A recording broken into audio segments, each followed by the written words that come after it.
Você já deve ter visto vídeos de influenciadores mostrando uma grande quantidade de itens de consumo, como maquiagem, sapatos, perfumes, ou também ostentando carros esportivos, mansões, viagens de luxo. As redes sociais passaram a ocupar espaço central na forma como consumimos e desejamos produtos. A todo momento somos expostos a estilos de vida e tendências que parecem inalcançáveis para a maioria das pessoas. Quando somos expostos a tantas coisas que parecem incríveis, fica difícil não fazer um comparativo com a própria vida. Mas até que ponto esse consumo é consciente? E qual que é o papel dos influenciadores digitais nesse comportamento?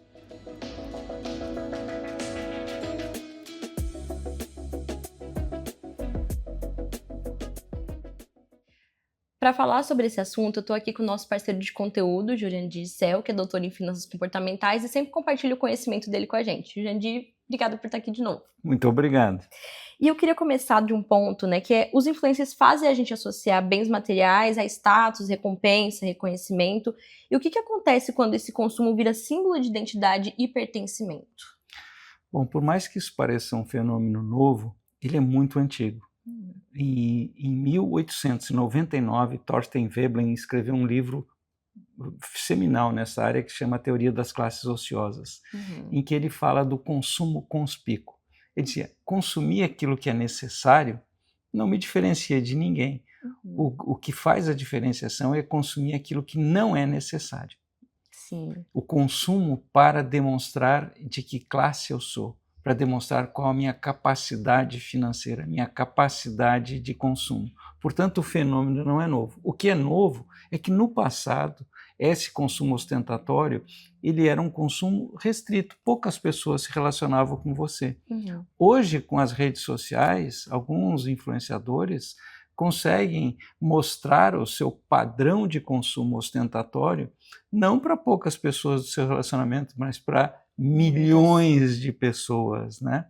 E aí surgem fenômenos extremamente interessantes, como, por exemplo, nos Estados Unidos, existem estúdios de gravação que simulam uma cabine de avião. Então, o sujeito vai lá fazer gravação como se ele estivesse dentro do seu jatinho particular, certo? Carros sendo alugados, etc. E o que torna, muitas vezes, as pessoas que veem essas vidas idílicas, idealizadas, né? Ela olha para a sua própria vida e diz, poxa, como eu sou uma pessoa, né, miserável, como eu não tenho nada, como essa pessoa tem tanto, né? E muitas vezes usam este padrão de consumo ostentatório para vender coisas que não são muito boas, como, por exemplo, aqueles influenciadores que falam sobre as bets, sobre tudo isso, né? Então, este consumo ostentatório, ele não é novo, certo? O que é novo é esta capacidade de você extrapolar a ostentação para milhões de pessoas. Tantas pessoas, né? É uma forma de entretenimento, né, que eles acham que estão levando, só que é uma coisa que não é tão inofensiva quanto entretenimento. E aí, partindo desse contexto, quando que isso deixa de ser um entretenimento e passa a influenciar diretamente nas decisões de compra? Olha, existem já inúmeras pesquisas que demonstram que um excesso de exposição às redes sociais geram muita infelicidade. Então, de repente, eu olho aqui, sempre tem alguém, algum conhecido, ou eventualmente você dentro das redes sociais, às vezes uma pessoa que você nunca viu, mas você cria uma relação, às vezes até afetiva, com estas pessoas. E quando eu começo a me comparar com este padrão inalcançável, muitas vezes eu acabo até adoecendo. Sim. Isso eu acho que é os sinais, eles começam ali aos poucos, você disse, criando esse vínculo, que é um vínculo imaginário, né? Só quem está consumindo que acredita que tem um vínculo, a pessoa que está ali produzindo aquele conteúdo não tem nenhum contato com o seu público. Muitas pessoas não entendem que a rede social, para muita gente, é uma profissão. Né? A pessoa está ali cumprindo um papel, como, por exemplo, um artista, quando faz um filme ou uma novela, né? Ele está ali assumindo um personagem. Sim. Né? A gente precisa entender isso, a gente precisa entender, conseguir fazer essa diferença, porque ninguém vai pensar que a novela é a realidade, mas nas redes sociais, como a gente tem essa falsa noção de proximidade, sabe, de ser aquilo vida real, eu acabo acreditando que aquilo de fato é vida real e tento comparar minha vida com aquela vida idílica. Que muitas vezes nem é a realidade Nem daquela é a pessoa. realidade, né? E aí, voltando para a questão do consumo, né? Quais que são os sinais que mostram que a gente pode estar internalizando esse padrão e consumindo mais por impulso do que pela necessidade? Olha, se você está consumindo alguma coisa porque você quer se parecer, né, com esta pessoa que está influenciando, já é alguma coisa de você se assustar. Sim. Você pode pensar que eu consigo separar, mas é muito difícil, né?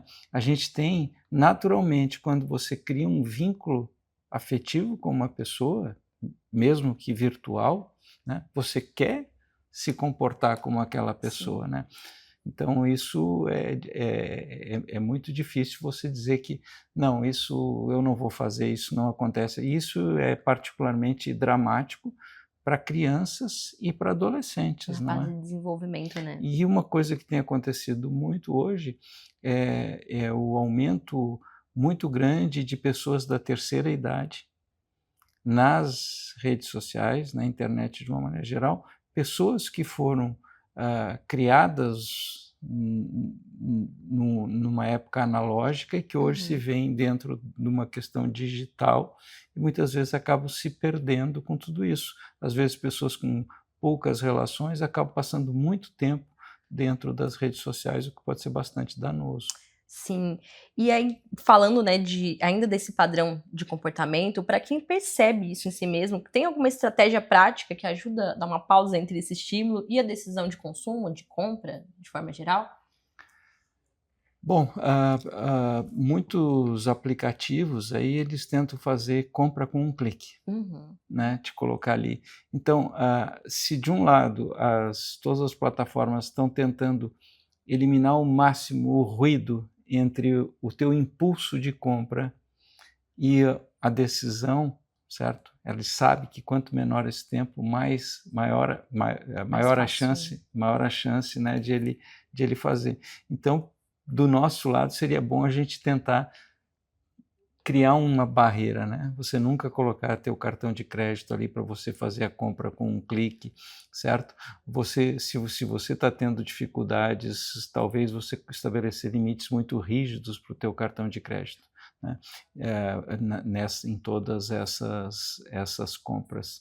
É um fenômeno quando você, por exemplo, você vai pagar com boleto, um número extremamente grande de pessoas acabam deixando de fazer esse pagamento simplesmente pelo tempo que está lá, né?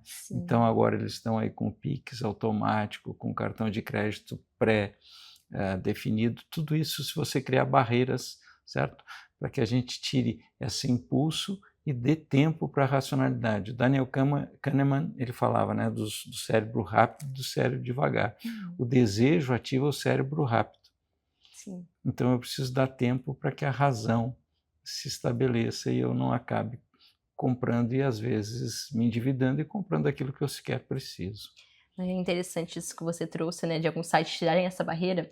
Tem alguns sites que são, entre aspas, mais confiáveis, que eles não pedem nem mais o número de segurança do cartão. Você cadastra uma vez e depois você clica, ela já vai direto. Alguns pedem ainda e outros não. Isso é uma coisa que me deixa assustada. Eu falo, gente, isso é muito não seguro. E é uma barreira que eu mesma coloquei. Eu tinha o costume de comprar, às vezes, por impulso e depois de um tempo eu peguei o hábito de deixar no carrinho por alguns dias, uma semana, 2, e depois voltar e falar, será que eu realmente preciso disso aqui? Na maioria das vezes não preciso. E ainda tem a vantagem, porque muitas vezes se você deixa no carrinho, às vezes vem lá uma proposta, você deixou no carrinho, agora eu tenho um bônus adicional. Então, essa ideia eu gostei muito, deixa no carrinho. Eu sempre faço isso, e assim, depois de algumas semanas eu volto lá, dou uma olhada se é algo que eu realmente estou precisando, aí beleza, eu compro, se não, vai embora. Porque a gente tem que ser claro, ninguém é contra você comprar, né? Sim. E as compras por internet muitas vezes são extremamente interessantes. O que é aquilo que eu falo muitas vezes, já falei aqui. O problema não é o consumo. O consumo é aquela, eu tenho a fome de consumo e sacio minha fome. Sim. O problema é o consumismo, que eu consumo, e a fome nunca some. E voltando lá ao início, lá que a gente falou desse consumo ostentatório, esse é infinito. Porque sempre que eu chego num determinado patamar, eu vejo alguém que tem mais, alguém que tem mais, alguém que tem mais. E aí você se torna, né, alguém que se torna consumista, é o sujeito que se viciou neste consumo ostentatório. E agora, para a gente fechar o nosso assunto, eu queria falar também sobre a responsabilidade dos influenciadores quando eles estão expondo essas rotinas, né? Onde que entra a ética nessa relação com o público? Porque você falou, é uma profissão, na maioria das vezes. Será que eles vão chegar num patamar de ter essa consciência ou acredita que é uma coisa que tende a cada vez piorar? Bom, eu acho que você aguardar primeiro ponto, muitos influenciadores têm ética, Sim. certo? Esses dias vi uma personalidade bastante conhecida da televisão dizendo, olha, eu não exponho esse tipo de rotina. Eu acho que muitos têm ética, mas aqueles que não têm, eu acho que continuarão não tendo. Eu acho que o que é fundamental é que a gente tenha leis, normas que responsabilizem essas pessoas. Acreditar que elas farão isso por vontade própria, eu acho que seria uma certa ilusão, né? Então, de fato, acho que a internet se transformou num território sem lei, né? Felizmente. E isso afetando crianças, afetando jovens, adultos, agora cada vez mais idosos. Então, eu acho que sim, a gente precisa colocar normas. Da mesma forma que nós temos o CONAR para as propagandas de televisão, né? Se você olhar para as propagandas, por exemplo, da década de 70, de 80, você fica apavorado. Então, veio o CONAR e colocou ordem disso. Não é você ser contra esse tipo de... mas você colocar normas, né? Você mostrar para as pessoas o que pode, o que não pode. E com a capacidade imensa da inteligência artificial vai ficar cada vez mais difícil, né, você colocar limites sobre o que é real e o que não é real. É um ponto aí, mais um tema para um próximo episódio. Acho que essa conversa deixa bem claro, né, que não precisa realmente parar de consumir, mas consumir com mais consciência, mais significado e equilíbrio. Se você gostou desse conteúdo, segue a gente nas redes sociais, @elosprevidência, porque o Elos Entre Nós é o podcast onde a gente fala sobre educação financeira e tudo aquilo que pode te ajudar a construir um futuro melhor. Até a próxima!